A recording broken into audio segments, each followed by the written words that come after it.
Bonjour Hamid, notre metteur en ondes, bonjour à toutes et à tous. Jeux de scène, l'émission consacrée au spectacle vivant et plus particulièrement au théâtre. Aujourd'hui, je vous parlerai de spectacles qui se donnent au théâtre de Poche Montparnasse.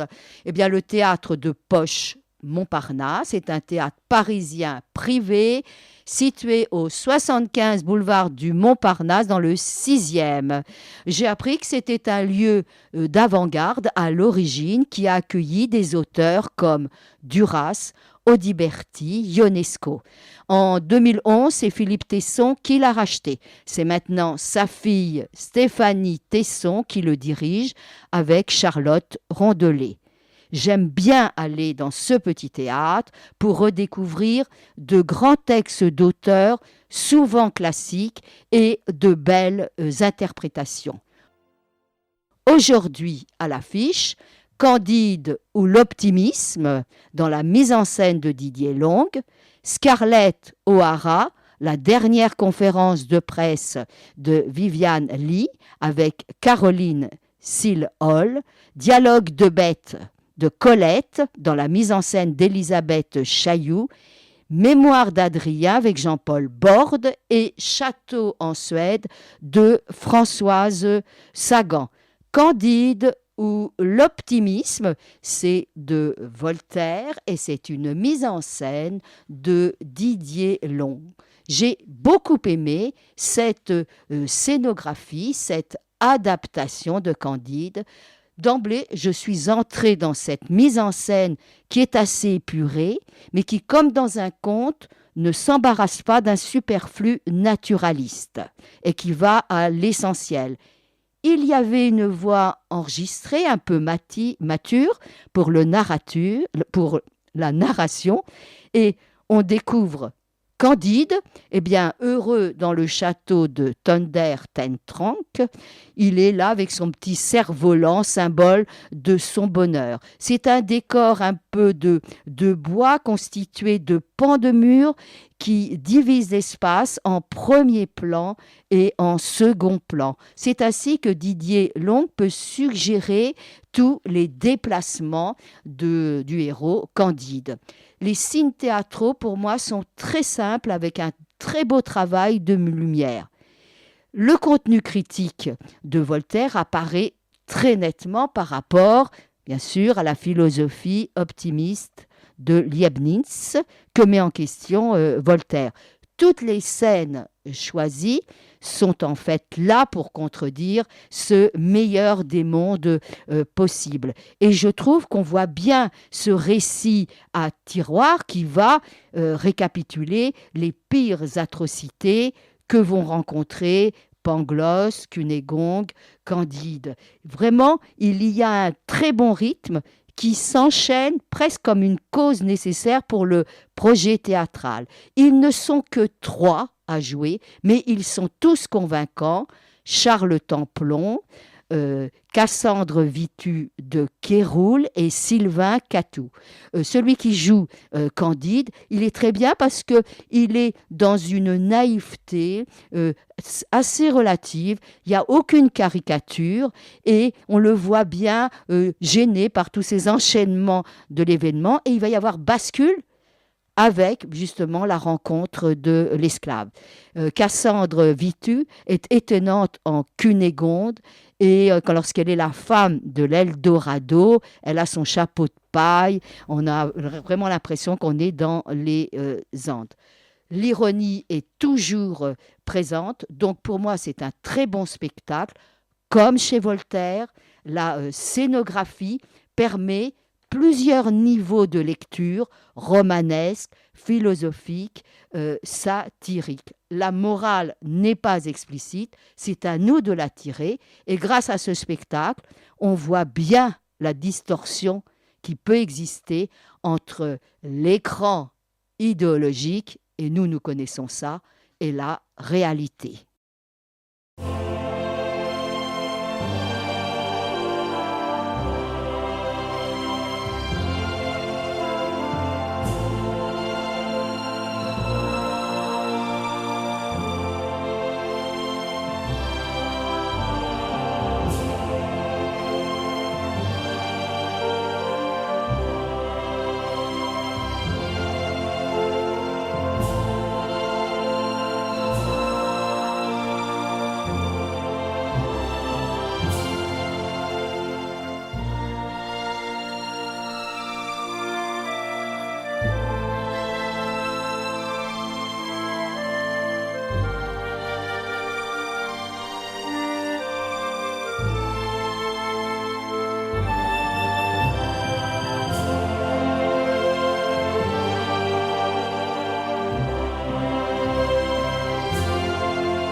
Scarlett O'Hara, la dernière conférence de presse de Vivien Leigh, c'est un texte de Marcie Lafferty, qui est une actrice américaine, et c'est surtout une adaptation de Caroline Seal Hall avec Caroline Seal Hall et la collaboration artistique pour la scénographie de Anne Bourgeois.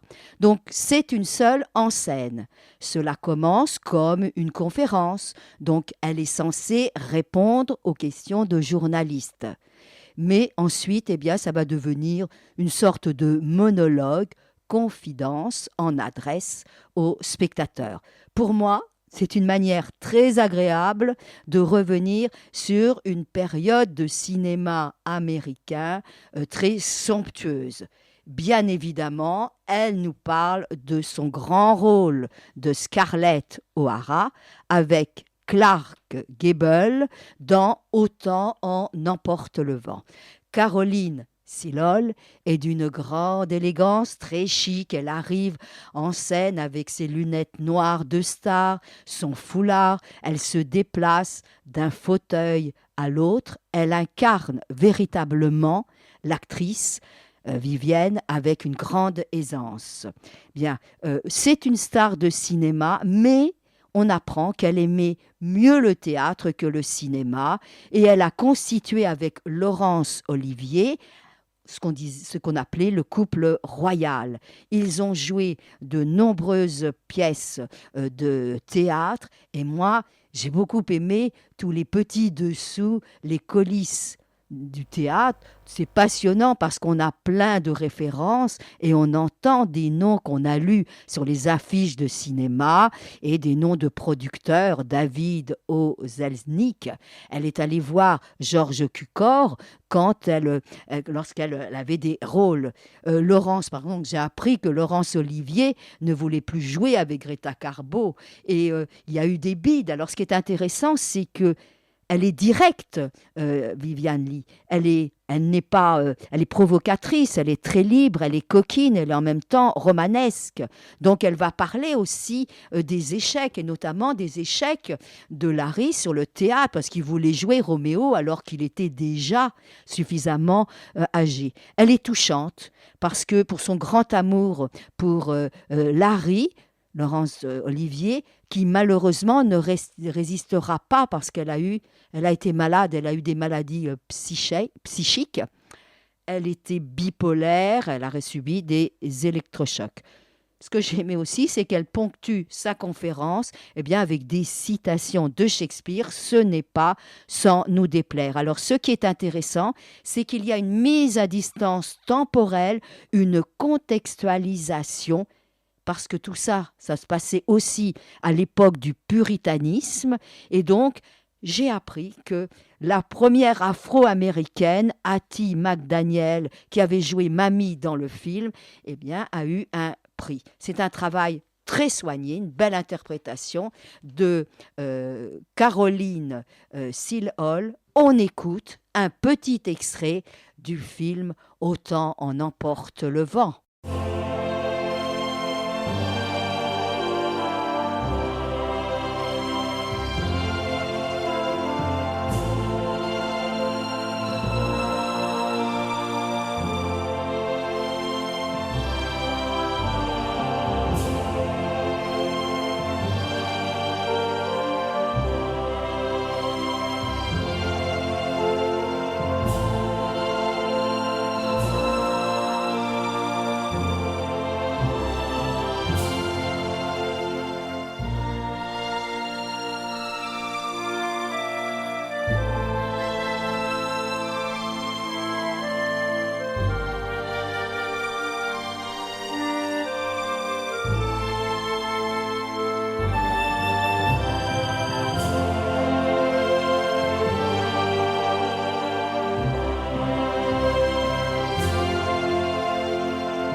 Eh bien, je suis allée voir Dialogue de Bête parce que je savais que c'était une mise en scène d'Elisabeth Chailloux et j'aime beaucoup son travail. Et c'est de Colette. Et Colette, elle fait parler Toby le chien et Kiki la doucette. Ils commentent, se disputent, observent et évoquent leurs maîtres respectifs, lui et elle.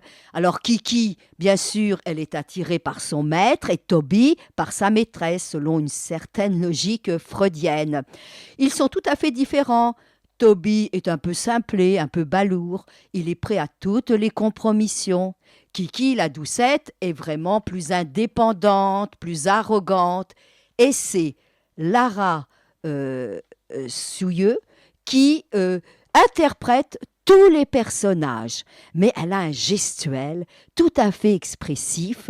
Il est un petit peu plus riche et nuancé pour Kiki la doucette, c'est normal parce que c'est elle la star du texte. Elle a un jeu de bras et on a l'impression de la voir, de voir la chatte dans sa nonchalance. Elle nous amuse, surtout quand elle va ronronner auprès de lui et lui. Il est interprété par un dessinateur, Cyril Meyer, qui propose des aquarelles en direct qui sont projetées. Ça donne un cadre extrêmement sensible. C'est pas du tout superficiel en fait comme texte et comme j'ai envie de dire dramaturgie parce que il va y avoir une petite surprise, il y aura un coup de théâtre et que sera la maîtresse, comment va-t-elle s'imposer? C'est vraiment une jolie chose littéraire qui devient pour moi un objet de curiosité scénique et picturale grâce à la comédienne Lara Souilleux, le plasticien Cyril Meyer et la très belle mise en scène d'Elisabeth Chailloux qui nous surprend toujours.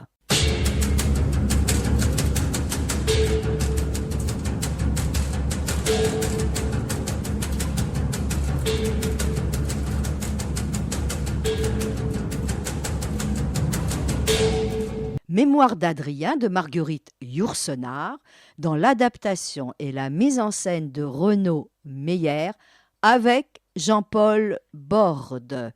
Adrien donc adresse une longue lettre à son petit-fils adoptif Marc Aurèle et il va rappeler son enfance en Espagne, son adoption par Trajan, ses victoires militaires, son amour de la poésie et de la musique, sa passion amoureuse pour Antinous, et il pacifiera l'Empire et il évoquera la paix entre les Juifs et les Arabes de l'époque. C'est une sorte de roman historique à la première personne, mais j'ai aimé, par exemple, les titres qui étaient enregistrés et qui étaient exprimé en langue latine. J'ai trouvé que cela donnait de la poésie et que ça participait à une sorte de méditation. C'est du théâtre littéraire, c'est une méditation sur la vie qui passe. Jean-Paul Borde colle au personnage par son allure et sa posture impériale. Il a une voix mélancolique, confidentiel mais aussi appuyé. Il apparaît avec de beaux effets de lumière dans un décor très symbolique, une ruine de colonnes, une fontaine qui réfléchit la lumière vers laquelle il s'approche pour ses ablutions. Parfois il est sur l'estrade. Il fait allusion aussi bien à ses préoccupations publiques impériale, mais l'homme est aussi présent. J'ai vraiment entendu la poésie de Marguerite Yourcenar, c'est comme une leçon de morale pragmatique. Renaud Meyer, le metteur en scène, présente Jean-Paul Borde dans la plaquette comme un passeur formidable de texte. Eh bien, c'est ce que j'ai reçu dans l'intimité de la petite salle. C'est pour moi un petit bonheur de transmission par l'intermédiaire d'un spectacle vivant, d'une mise en scène et d'une très belle direction d'acteurs pour Arnaud Meyer.